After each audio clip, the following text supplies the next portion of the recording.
2000 anos, uma arma simples assumia um poder sobrenatural. Muitos a desejavam. Agora existem 3. Será que alguma delas fez parte da crucificação? Finalmente, a ciência pode fornecer essa resposta.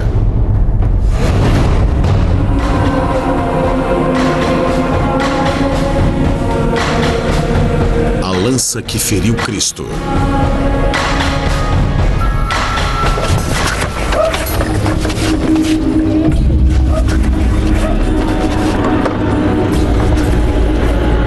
A lenda da lança sagrada começa com a crucificação de Jesus Cristo.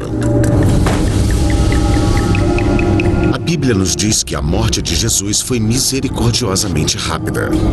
Para confirmar, um soldado romano perfurou Jesus com uma lança. A perfuração é um momento crucial para a fé cristã. Ela é a prova da morte de Cristo, tornando possível sua ressurreição. A lança se torna uma relíquia cristã pré-eminente. Nos séculos seguintes, ela assume uma reputação legendária.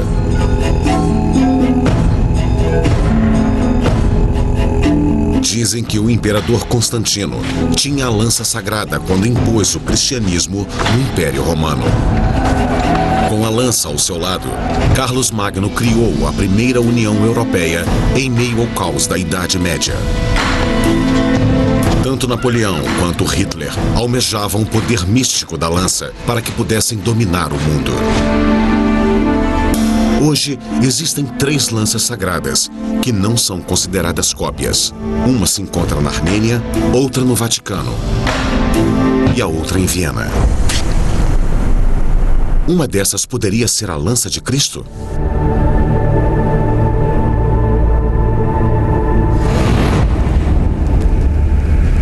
O padre Peter Owen Jones, da Igreja Anglicana, sempre quis descobrir. Ele embarcou numa missão para examinar a história de cada uma das lanças, na esperança de descobrir se elas poderiam ter feito parte da crucificação. A lança, como muitos outros ícones cristãos, é uma importante parte não apenas da história cristã, mas de toda a história.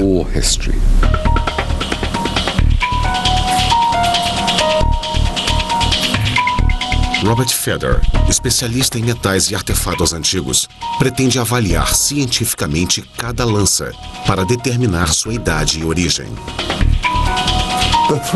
As 3 lanças, de um ponto de vista científico e histórico, apresentam um forte indício de que são de um momento bem antigo da história, possivelmente próximo à época de Jesus.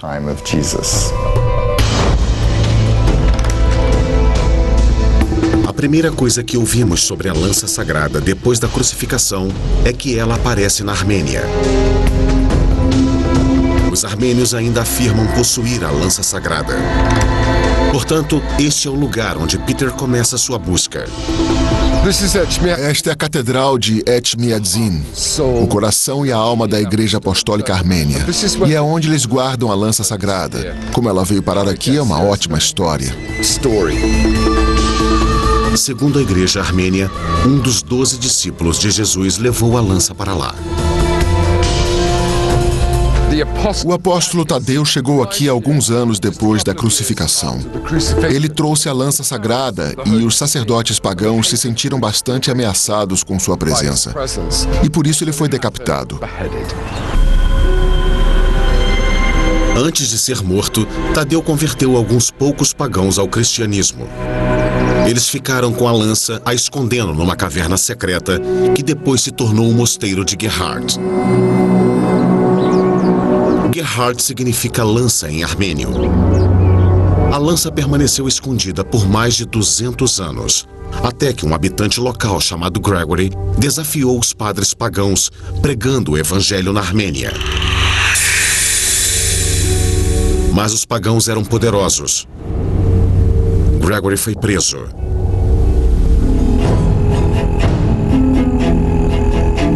Na nas sombras do Monte Arará, onde a Arca de Noé desembarcou, se encontra o antigo mosteiro armênio de Khor Virap. Peter viajou até este remoto santuário para acompanhar a história de Gregory. Gregory foi torturado e arremessado em uma piscina cheia de cobras, localizada ali. E foi mantido lá por 13 longos anos.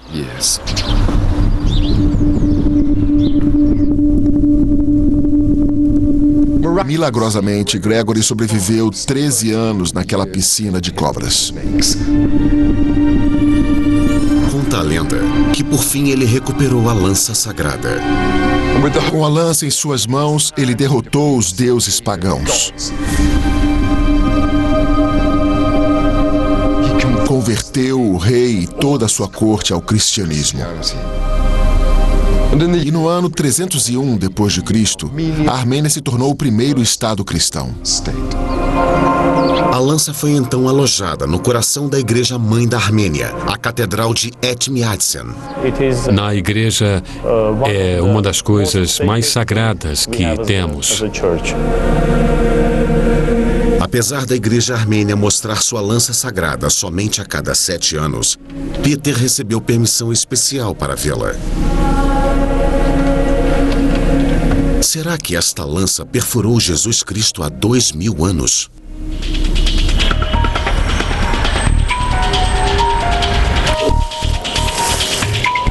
Robert Feder tem uma réplica da lança armênia. Ele a mostra a Mark Hassel, especialista em armas romanas. Esta não é a lança que perfurou Jesus. Por que não? Porque ela não é uma lança romana. O topo é totalmente diferente. Completamente diferente. Totalmente diferente. A igreja armênia concorda que esta lança não é uma arma romana, mas foi usada por soldados judeus na época com um desenho de cruz.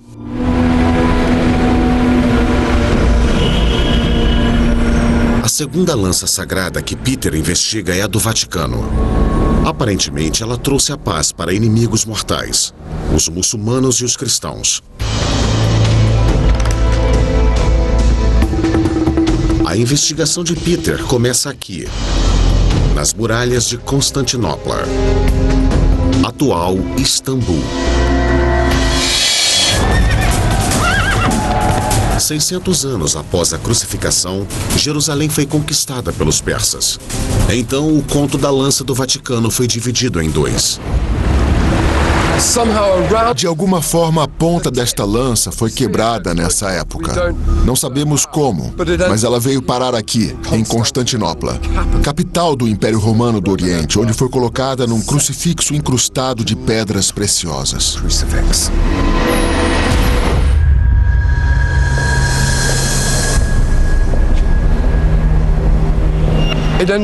Ela veio parar aqui, na antiga igreja de Santa Sofia, mas levou mais 80 anos para outra parte se juntar a ela.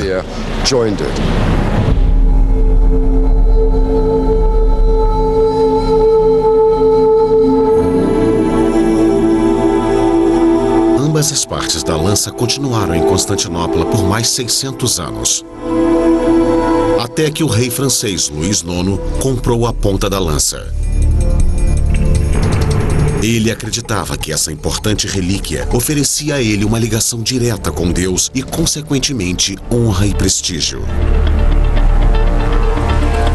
A ponta que se encontrava na cruz foi mantida em Paris até seu desaparecimento durante a Revolução Francesa.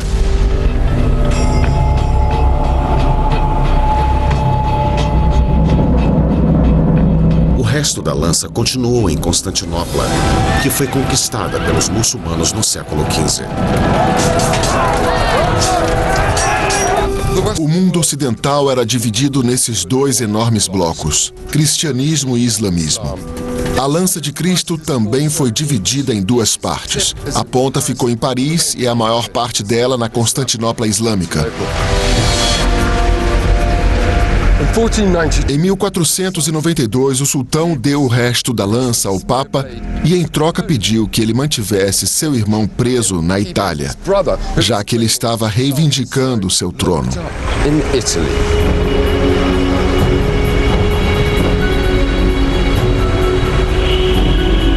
Foi um incrível pacto entre líderes de duas religiões rivais.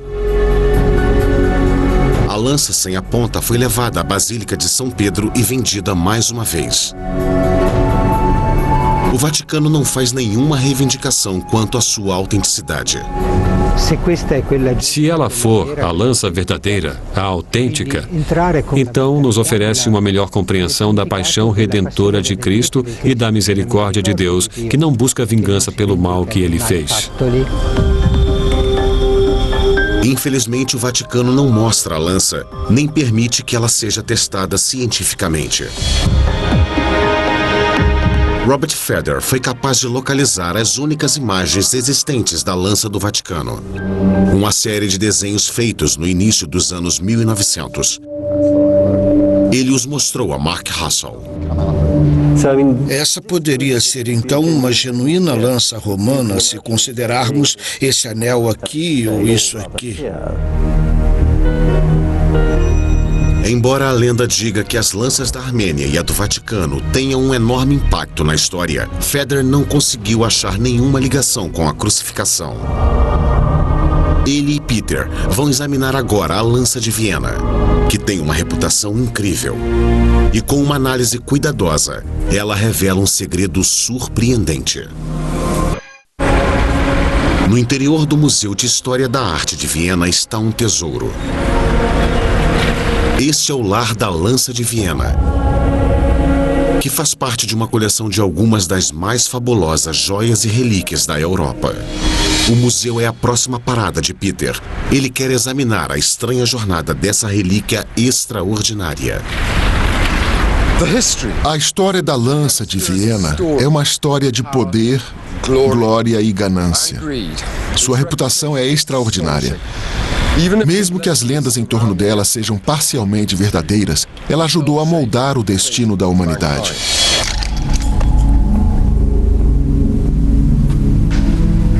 Diferente das outras lanças, ela não pertence a uma igreja.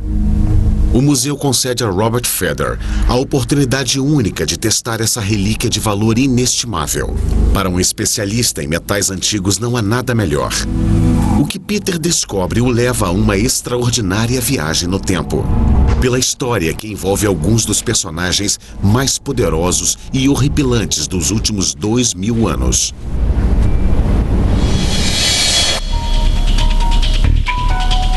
Robert Feder começou a investigação da lança de Viena há alguns anos atrás. Me ofereceram acesso especial à lança para um teste cuidadoso. E o que descobri foi extraordinário.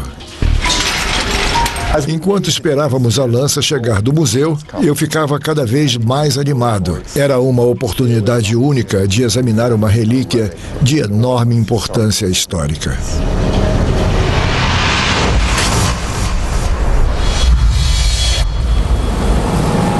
Feder não tem permissão para conduzir nenhum teste invasivo que possa danificar esta relíquia, como o de datação por carbono. Mas há uma série de testes que ele pode fazer para descobrir os segredos da lança. Ele começa verificando suas dimensões e seu peso.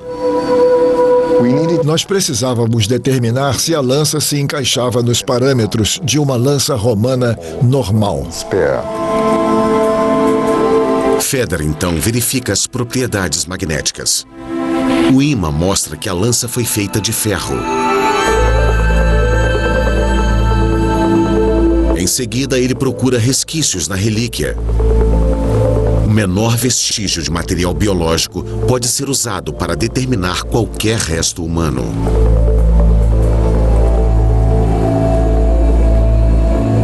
Infelizmente, a lança passou por uma limpeza em 1970. Então não há nada para ser coletado. Quando foi desmontada para a limpeza, o museu tirou uma série de fotos dela. Elas mostram que a lança é feita de várias partes diferentes. As fotos também revelam que por baixo do revestimento de ouro há um revestimento de prata escondido, com a inscrição em latim Lantia Sancti Mauriti, Santus Mauritius. A lança sagrada de São Maurício. Mas quem é São Maurício? Em um bosque à beira do lago, Peter descobre a lenda de São Maurício. Ela conta que após a crucificação, a lança sagrada foi passada pelos cristãos antigos até chegar ao Egito. Lá ela foi parar nas mãos de um centurião romano chamado Mauricius, ou Maurício.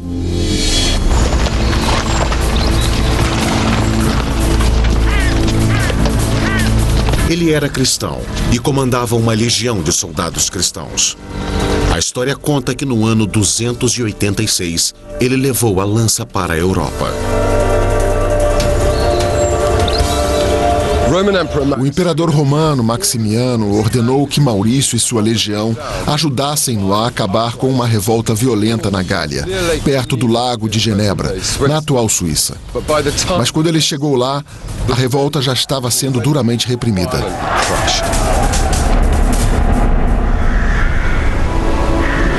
Maurício ficou horrorizado ao descobrir que os homens massacrados eram cristãos.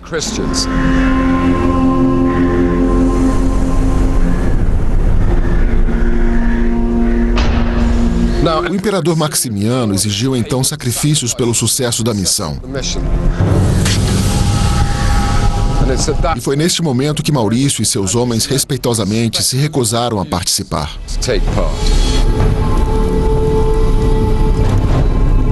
Todos os cidadãos do Império tinham que se sacrificar pelo sucesso do imperador e do Império. E o fato de que os cristãos não se conformavam com isso é visto como um crime. Enfurecido, Maximiano ordenou a execução de toda a legião. Mais de 6.000 homens foram mortos. A devoção constante de Maurício diante da morte mais do que certa se tornou o código da cavalaria para os cavaleiros medievais.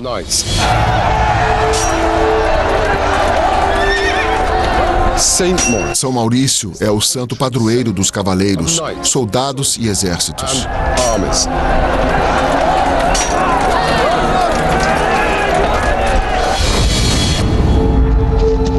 A pessoa que fez a inscrição no revestimento de prata obviamente acreditava que São Maurício carregava a lança. Mas quem foi? E por que o revestimento de prata foi colocado?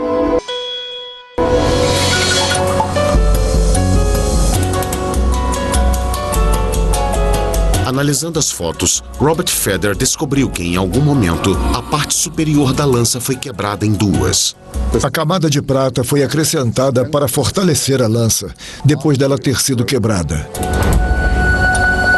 Feder acredita que a lança provavelmente foi quebrada quando foi feito um grande buraco na lâmina, a fim de inserir um tipo de prego nela. Ele passou a lâmina em uma máquina de raio-x para ter uma visão melhor do misterioso prego. Ele tem uma forma em comum. Por que o prego foi colocado na lâmina? Quem o colocou? As respostas destas perguntas levam a uma das mais importantes decisões da história.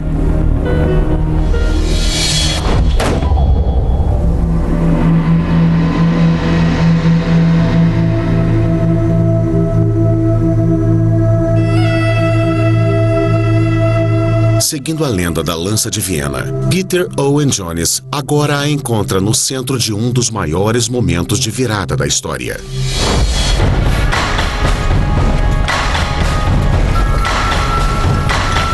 Após a execução de São Maurício e sua legião, a lança foi parar nas mãos de um homem que mudou o destino do mundo.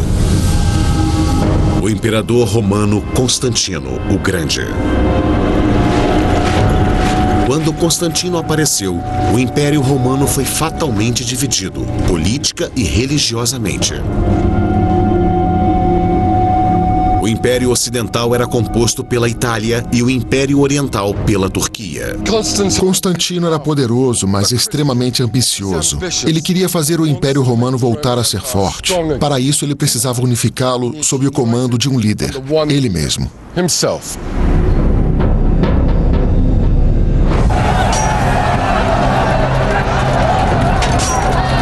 Diz a lenda que, um pouco antes da batalha decisiva que deu a Constantino o controle do Império, ele teve uma visão.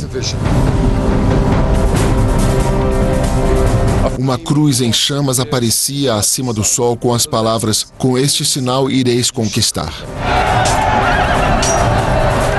Constantino ficou tão comovido com o que viu que pintou as primeiras letras do nome de Cristo em seu escudo e nos dos seus soldados.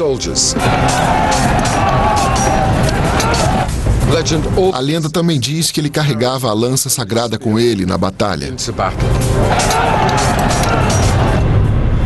Constantino venceu a batalha e adotou o cristianismo. Ele não acreditava que, como um imperador cristão, poderia executar qualquer pessoa. Por isso, ele adiou seu batismo por causa da antiga crença de que o batismo limpa todos os seus pecados anteriores. Mas não os que estão por vir.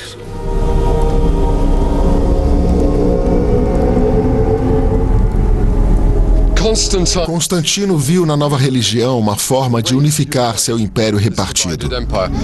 E então tomou a decisão que mudou o destino da humanidade. O cristianismo se tornou a religião do Império Romano.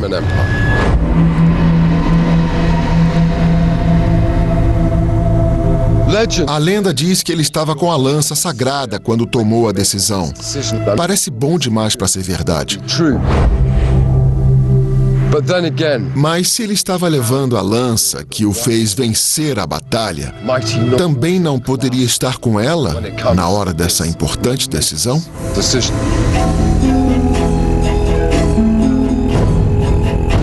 Quando Constantino virou imperador, ele criou uma nova capital para seu império cristão, Constantinopla.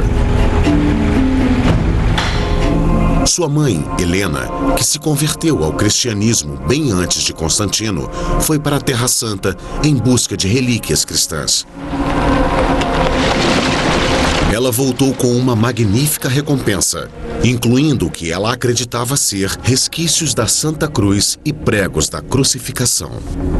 Ela colocou os pregos na armadura do filho para protegê-lo. Talvez também tenha colocado um prego na lança sagrada. Robert Feder tirou fotos microscópicas da lança. Ampliados, os pregos parecem ainda mais intrigantes. Agora podemos ver que não é um prego, é um pino. E tem 3 partes em relevo marcadas com cruzes amarelas. O que elas significam? Por que elas estão lá? Quem as colocou? Em busca de pistas, Feder volta sua atenção ao resto das outras partes da lança. A partir dos raios-x e das fotografias antigas, ele faz um modelo virtual para ver como as partes se encaixam. Ele revela ainda outro mistério. Na base da lança, há 2 lâminas em forma de asa, que parecem ter sido acrescentadas mais tarde. Elas certamente não parecem romanas. Feder mostra Mark Russell os raios-x da lança de Viena. Você pode ver neste raio-x que a base inferior é completamente separada da parte central. Certo. Então, removendo esta parte, voltamos ao básico. Este é o artefato original e parece uma lança romana. Mas essa cruz é o tipo de coisa que não esperamos de uma lança romana, mas sim de lanças pós-romanas da Idade das Trevas. Provavelmente as lâminas em forma de asa são de uma adaga do século 7 ou 8. Parece que várias partes da lança foram acrescentadas na era medieval. Talvez a lança inteira tenha sido feita nessa época. Russell acredita que a ponta da lança possa ser romana. Talvez até seja da época de Cristo. Será que Robert Feder vai descobrir uma ligação direta com a crucificação? Traçando a história da lança de Viena, Peter Owen Jones descobriu que na era medieval ela desempenhou mais uma vez um importante papel na história.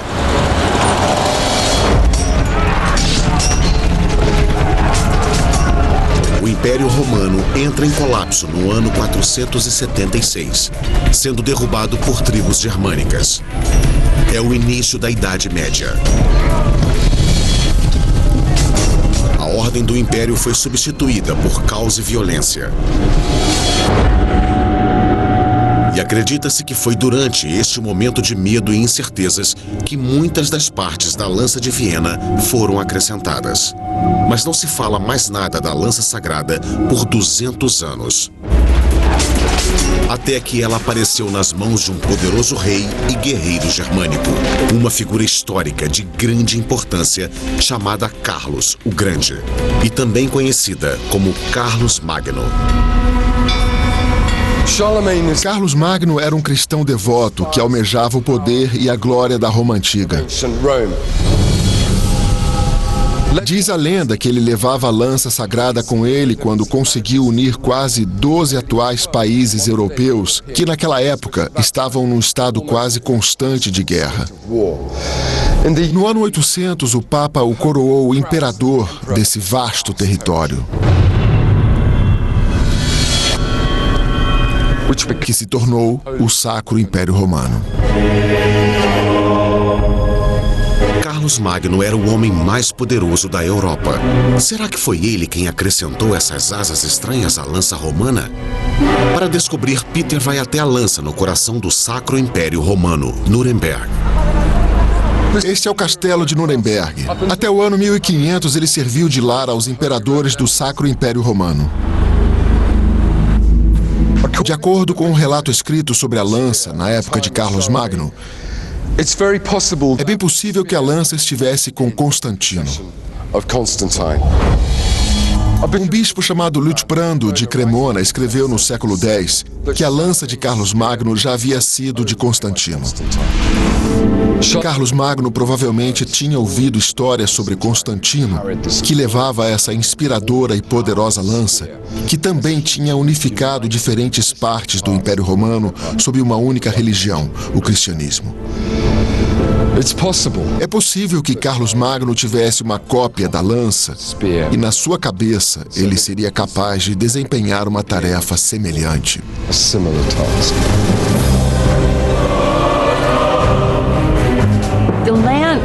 A lança funcionou tanto como um sinal do apoio de Deus ou de Cristo a esse soberano e como um sinal de que essa relíquia que tocou o corpo de Cristo deveria estar com ele, quanto como um exemplo do direito divino de governar e conquistar. Talvez seja por isso que a inscrição tenha sido acrescentada ao revestimento de prata. Isso reforça a afirmação de que esta seja a lança sagrada. Robert Feder examina o revestimento de prata para descobrir quem o colocou. Clavis Dominicus Henricus Dei Gratia Tertius, Romano Imperator Augustus. Henrique, pela graça de Deus, III, imperador romano, ordenou que esta faixa de prata fosse feita a fim de reforçar o prego do Senhor e a lança de São Maurício. Henrique III é um descendente de Carlos Magno. Ele foi coroado imperador do Sacro Império Romano em 1046. Isso ajuda Feder a descobrir de quando é o revestimento. A camada de prata remonta ao século XI. Enquanto Feder começa a acreditar que a lança de Viena pode ter alguma ligação com a crucificação, outra lenda medieval conta que a lança teve um grande impacto bem longe da Europa.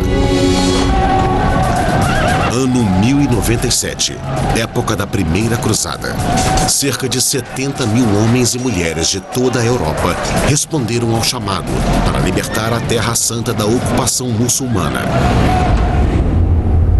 A caminho de Jerusalém, eles cercam a cidade de Antioquia. Antioquia se situa no Vale Fértil do rio Orontes. É uma cidade cercada por enormes muralhas no topo das colinas que as circundam. A cidade aguentou por 8 longos meses, mas finalmente se rendeu e foi tomada pelas cruzadas.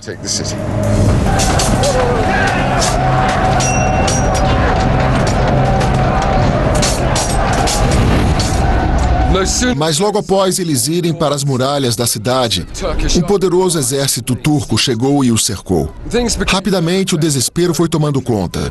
A água e a comida começaram a acabar. Os homens começaram a morrer. Foi neste momento que um pobre camponês chamado Pedro Bartolomeu teve uma visão. Ele dizia que Santo André vinha aparecendo para ele, dizendo que a lança de Cristo estava enterrada aqui, na Basílica de Antioquia. A Basílica não existe mais. Mas a antiga capital de São Pedro sobreviveu, cravada na montanha acima da cidade. Os cruzados começaram a cavar o chão da basílica e a encontraram.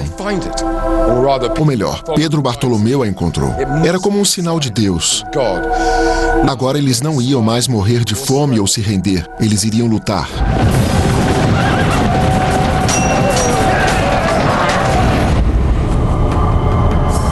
Os cruzados dirigiam-se para fora da cidade sitiada e, indo contra todas as probabilidades, milagrosamente derrotaram um exército turco muito maior. De Antioquia, armados com a lança, os cruzados vão para Jerusalém. Em seguida, os rastros dessa história desaparecem.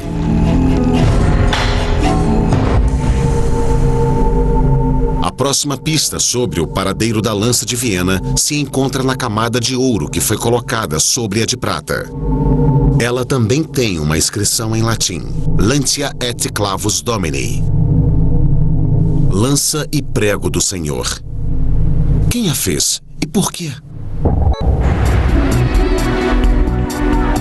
No castelo de Nuremberg, Peter descobre que o próximo dono da lança sagrada foi um poderoso governante do século XIV. Em meados dos anos 1300, Carlos IV era o rei da Alemanha. Ele pretendia ser imperador do Sacro Império Romano, mas ele precisava de outras relíquias que dessem a ele poder e credibilidade. Ele se apoderou da lança sagrada. Para abrigar suas relíquias, Carlos construiu uma fortaleza imbatível fora de Praga, na República Tcheca. Ela era chamada de Castelo de Karlstein. Dentro dela, ele construiu uma capela decorada com obras de arte de valor inestimável e pedras preciosas. A lança de Cristo e outras relíquias eram mantidas em uma câmara secreta, atrás do altar. Ele acreditava que ela dava a ele uma ligação direta com todos os santos no céu, que no dia do julgamento retornariam à terra e reivindicariam suas relíquias. Eles também veriam com bons olhos aqueles que tomaram conta delas.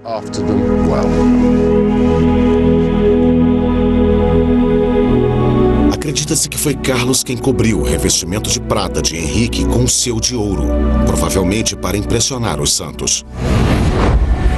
O revestimento de ouro é claramente do século XIV. Ambas as partes mencionam o prego do Senhor. Esse prego poderia ter feito parte da crucificação? Peter Owen Jones acompanhou a lenda da lança de Viena ao longo dos séculos, passando de um poderoso governante para outro. Agora ele acompanha sua terrível decadência. Início dos anos 1400. Um descendente de Carlos IV, precisando de dinheiro, vende a lança sagrada para o conselho da cidade de Nuremberg. Agora, a poderosa relíquia se torna a principal atração em um dos comércios mais lucrativos da Idade Média, o das relíquias. Uma das principais utilidades das relíquias no século XV era atrair ofertas de dinheiro. No centro da cidade, uma capela temporária especialmente construída era preparada. A nobreza e o clero se reuniram para fazer parte da exposição das relíquias. Tinha um dente que pertenceu a João Batista, uma lasca de madeira da manjedoura, um osso do braço de Santana e, finalmente, a lança sagrada.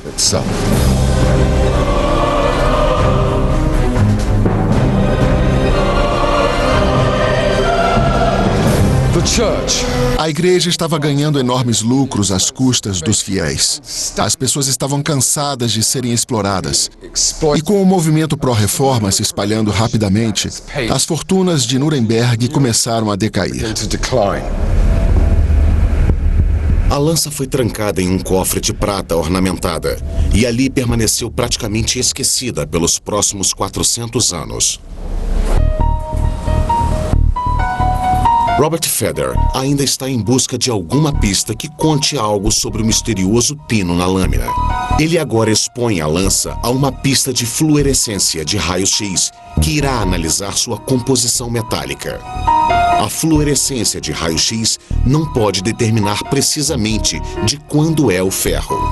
Feder precisa então confiar na opinião de Mark Hassall sobre a ponta da lança. Ela provavelmente é romana e foi feita entre o século I e o IV. Mas o pino produz uma leitura intrigante.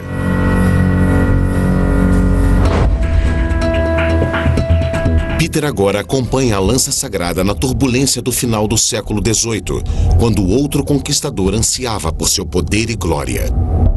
O ano era 1796 e Napoleão estava espalhando desordem pela Europa. Ele cercou Nuremberg. E os membros do conselho da cidade tinham medo de que ele se tornasse invencível, se apoderando da lança sagrada. A lança carregava a promessa obscura de que quem estivesse com ela em suas mãos dominaria o mundo. Se você acreditasse, e mais importante ainda, se você fizesse outras pessoas acreditarem, ela proporcionaria a você um imenso poder. Os membros do Conselho de Nuremberg decidiram escondê-la em Viena. Os vienenses prometeram devolvê-la assim que a paz fosse restaurada. 10 anos depois, Napoleão conquistou boa parte da Europa, incluindo a Alemanha. E ao fazer isso, ele pôs fim a um regime de 1000 anos do Sacro Império Romano. Durante o caos e a confusão que se seguia, a lança permaneceu em Viena.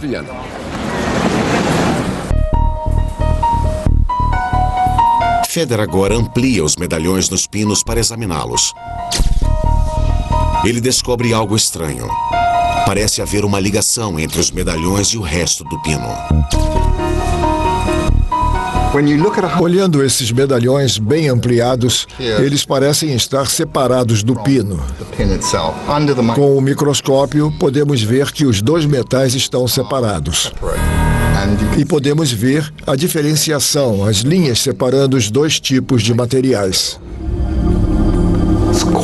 Fica bastante evidente com a fluorescência de raio-x e as chapas de raio-x que fizemos que a parte em relevo, os medalhões, estão separados do pino. Eles foram acrescentados em algum momento. É difícil dizer quando.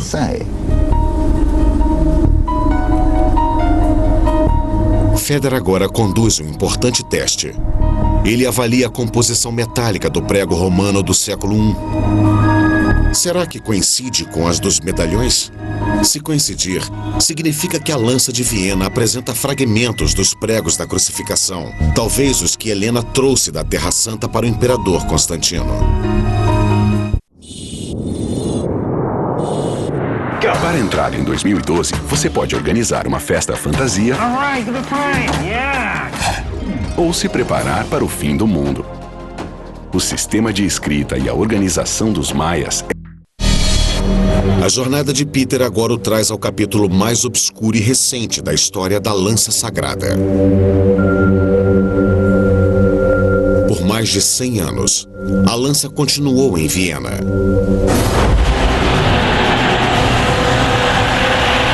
E então, em 1933, Adolf Hitler tomou o poder.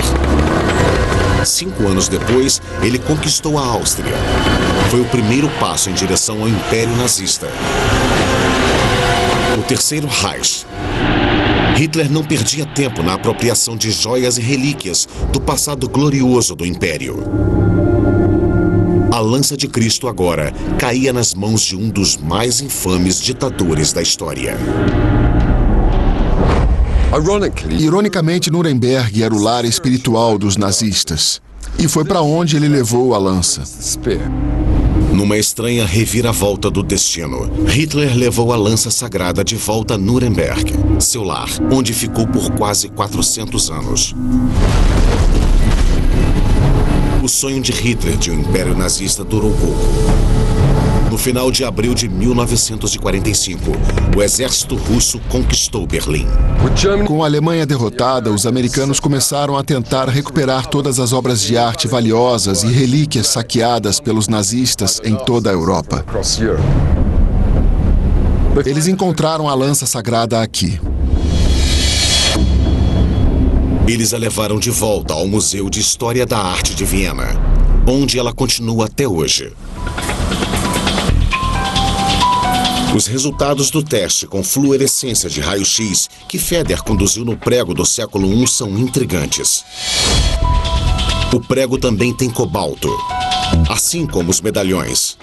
Isso poderia significar que os medalhões que parecem ter sido martelados no pino vieram de um prego romano do século I?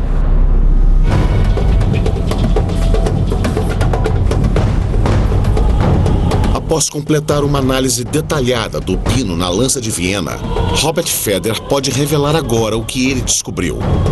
Um surpreendente segredo escondido por séculos dos nossos olhos. Será que Feder finalmente encontrou evidências que conectem esta lança à crucificação? É extraordinário. Tem algo aqui que é incrível. Podemos ver a imagem de um peixe no medalhão. É bem nítida, não é um rabisco.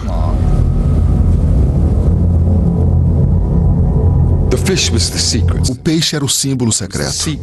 O símbolo secreto usado por cristãos antes de o Império Romano adotar o cristianismo.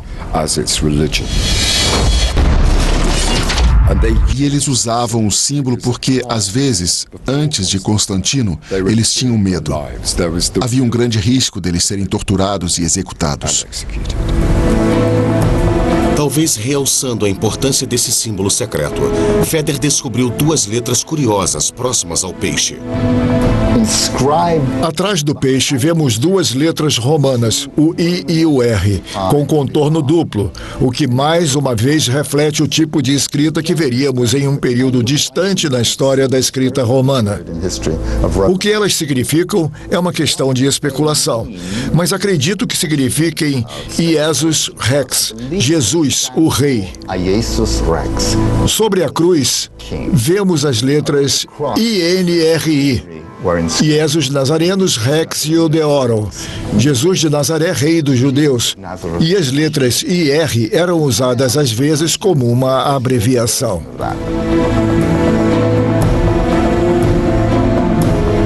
O peixe e as letras só podem ser vistos com um microscópio. Será que era possível inscrever algo tão pequeno nos primeiros anos do cristianismo? O Museu Petrie, em Londres, abriga uma das mais importantes coleções de artefatos egípcios. Entre eles está uma incrível pintura em miniatura. É da deusa Nepke, que se tornou protetora do faraó. Até mesmo com uma lente de aumento é difícil ver. Essa é uma lente do período romano. Ela ficou opaca, mas claramente foi usada como uma lente de aumento há mais de 2000 anos. Então a tecnologia já existia para ver e gravar nesse nível microscópico.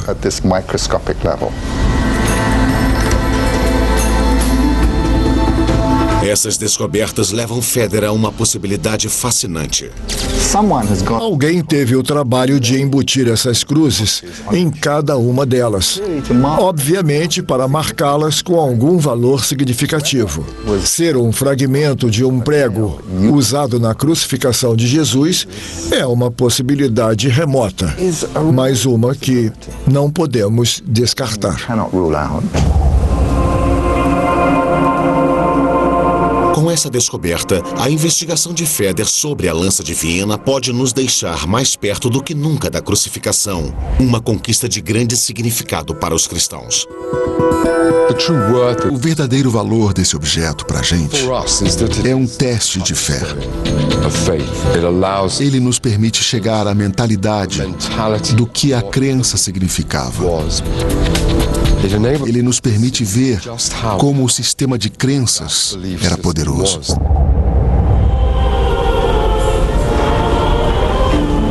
As lanças sagradas são parte história e parte lenda. Mas, para os cristãos de todo o mundo, elas são uma parte poderosa da fé de cada um deles. E por isso, seu valor é inestimável.